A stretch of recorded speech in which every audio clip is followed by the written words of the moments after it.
So you may have read in the press that I was predicting humans will achieve immortality by 2029. That's not exactly what I said. As a result of protein simulation and simulating biomedical interventions, by around 2029, most diligent people, I think everybody here is a diligent person, will reach what I call longevity escape velocity, the point where we're adding more time to our remaining lives than is going by. So right now, as you live through a year, you use up a year of your longevity.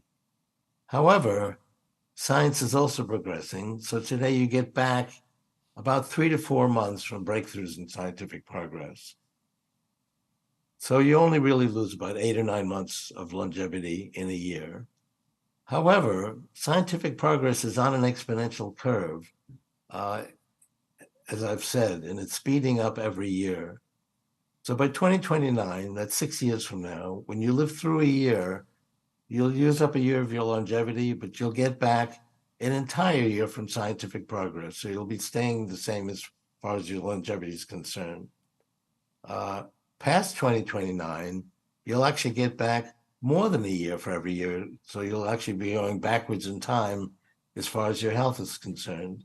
So at that point, we'll be able to go way past today's average lifespan.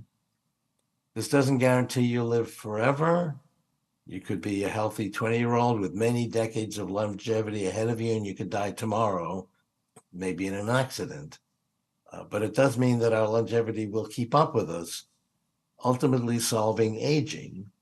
And we're also doing away with many accidents. For example, human-operated cars cost us today, just in the United States, 40,000 lives a year in this country. It's millions of lives across the world.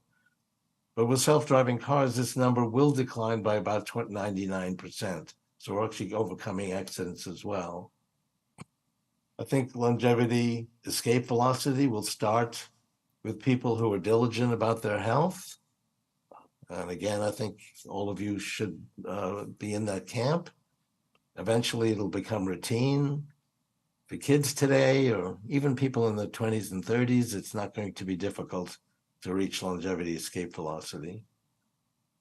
I've actually had some tough conversations with relatives who are almost 100 years old, and I tell them we're working on it as quickly as possible, but I don't think it's actually going to work for that generation. I actually had an aunt who died this year.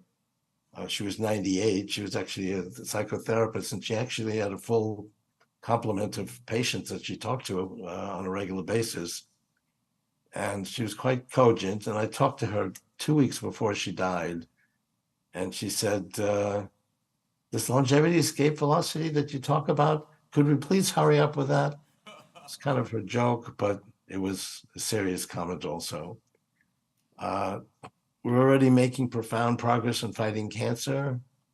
One exciting advancement, for example, is an immunotherapy drug called dostarlimab.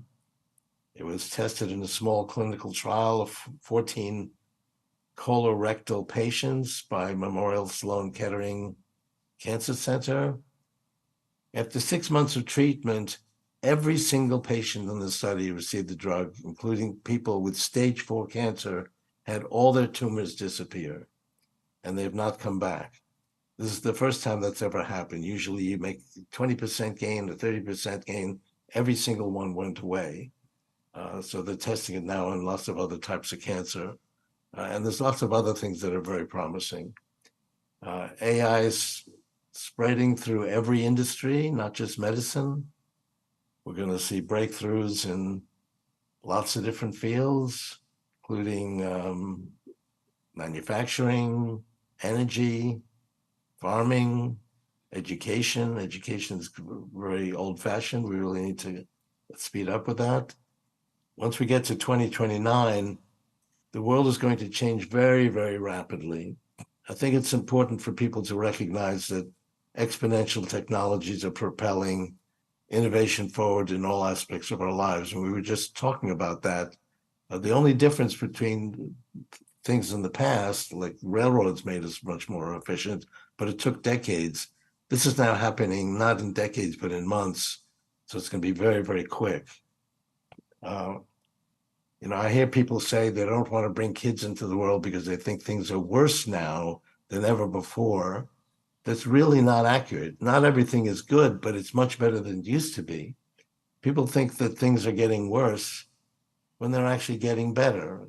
And in this new book, which you'll be getting from us, I've got 50 different graphs that show progress in every aspect of our well-being: declining poverty, longer life expectancy, increased income, literacy, education rates.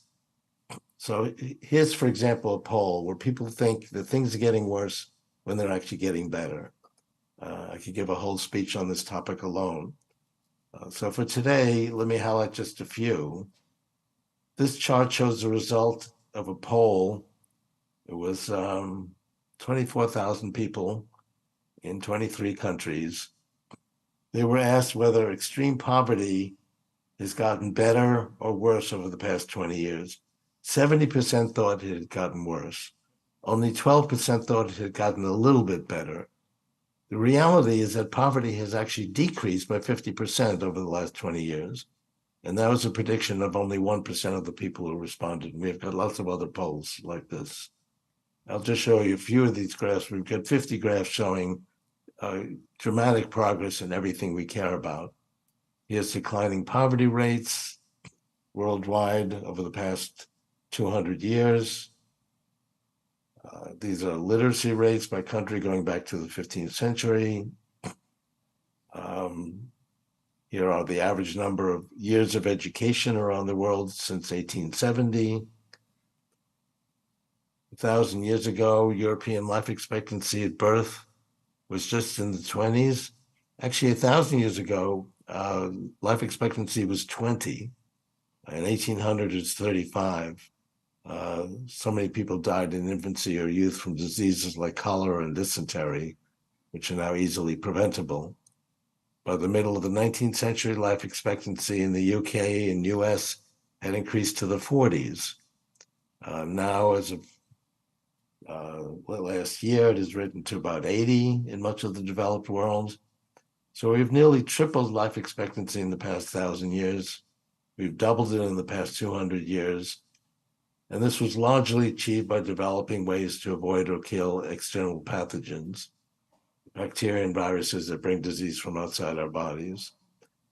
And I could go on about that. This chart shows average personal income in constant dollars. This is not to do with inflation, since 1929.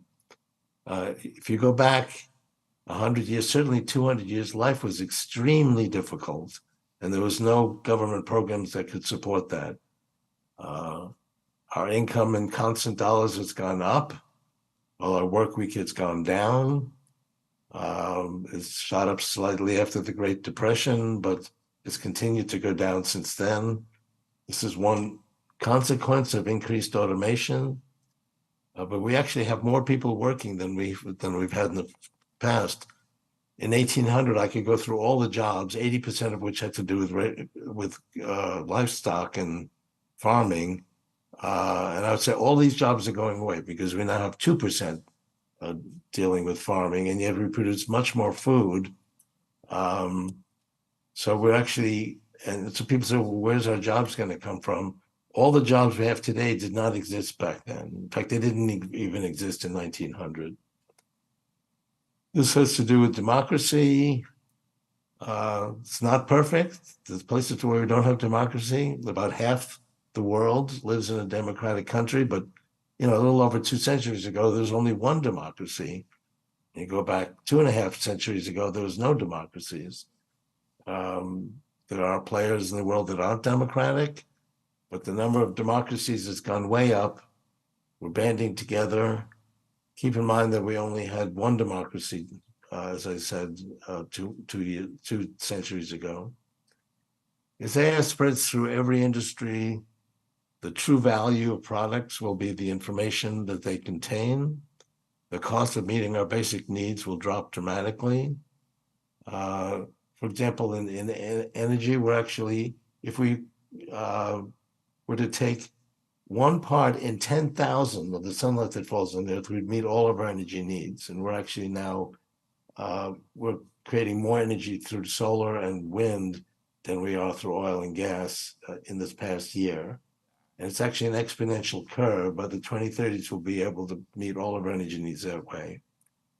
There'll be an open source market for printed clothing, housing, food created with the help of AI, vertical agriculture. This will be a great economic leveler. So by the early 2030s, providing for your family's basic needs will become relatively easy.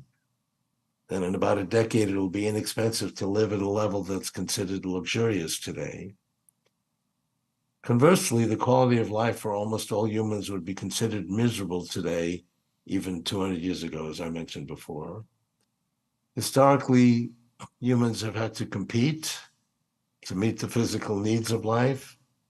But as we enter an era of abundance, when material necessities are available to everyone, our main struggle will be for purpose and meaning.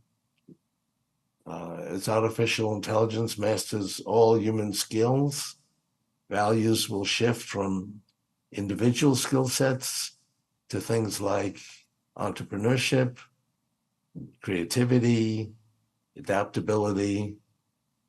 So to thrive in the future, we'll need to explore our interests, find passions that we care about. We'll be able to use all the values of life. A large language model can actually express everything that's ever been done by all humans. We need to rethink old business models and create new ones that don't exist yet. It's going to take courage to let go of old linear assumptions. People still think in linear. They think something took 30 years in the past can take 30 years in the future, and that's just not correct. Future jobs are not going to look like current jobs.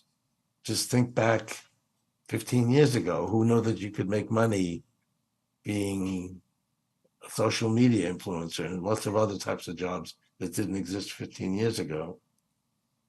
As we get into the 2030s, and certainly the 2040s, our bodies and brains will no longer be limited by our biology.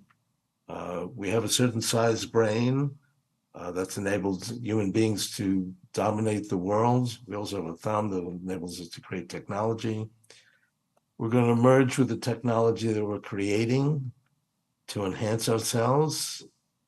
This is not an alien invasion of intelligent machines from Mars. It's actually creating what human beings have created, but we can actually master all skills that every human being has created. It's evolving from within us, not separate from us. We're creating it with our values, knowledge, and beliefs. It reflects who we are and enhances all of our abilities. If we build it to mirror ourselves, we will trust it and it will trust us, and it'll be part of who we are.